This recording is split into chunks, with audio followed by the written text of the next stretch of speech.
এই সুইচটা অন করলে হবে হবে। সুইচ অন করে দিচ্ছি। অলরেডি আমার অন করা ছিল, ইন্ডিকেটর দেখাচ্ছে 25 এবং এটা সর্বোচ্চ 32 সেন্টিগ্রেড করা যাবে।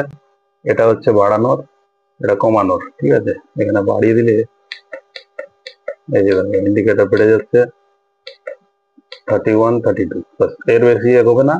32 ডিগ্রি সেন্টিগ্রেড টেম্পারেচার হবে। আর এটা হচ্ছে হাই পাওয়ার, মানে হাই হাই ব্লোয়ার। এটা লো হয়ে গেল, হাওয়াটা লো হয়ে গেল, এটা হাই। আর এটা হচ্ছে টাইমার সেট করার। ওকে, এটা টাইম সেট করবে। আমার সর্বোচ্চ 12 ঘন্টা করা আছে। যতক্ষণ টাইম সেট করা থাকবে তারপরে ওটা অটো কাট হয়ে যাবে।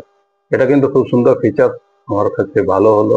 মানে রাতে ঘুমিয়ে গেল অটোমেটিক আমার টাইমার সেট করা থাকবে, ঠিক টাইমে বন্ধ হয়ে যাবে। আমি 3 ঘন্টা সেট করে দিলাম, বাস 3 ঘন্টা পর এটা কাট আউট হয়ে যাবে। ঠিক আছে, তাহলে উঠে আমাকে বন্ধ করতে হলো না এবং মিটারের বিলটাও আমার বেঁচে গেল। আর এদিকেরটা হচ্ছে টেম্পারেচার কমানোর, এটা হচ্ছে টাইমার সেট, আর এটা হচ্ছে তোমার হাই এবং লো হাওয়া, যেটা এয়ারটাকে দিচ্ছে। এই যে দেখো এখানে গরম হয়ে গেছে একটা, এখানে থেকে এয়ার ফ্লো হচ্ছে এবং যথেষ্ট ভালো গরম আমি ফিল করতে পারছি।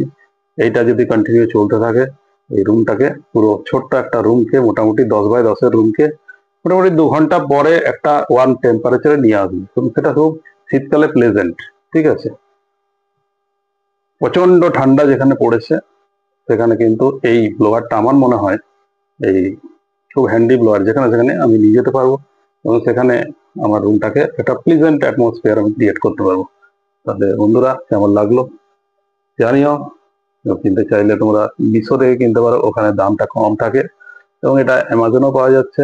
ফ্লিপকার্টে পাওয়া যাচ্ছে কিনা জানি না, আমি সার্চ করিনি, কিন্তু অ্যামাজনে পাওয়া যাচ্ছে এবং এটা মিশোতেও পাওয়া যাচ্ছে। তাহলে আজকের মতো এখানেই, ওকে।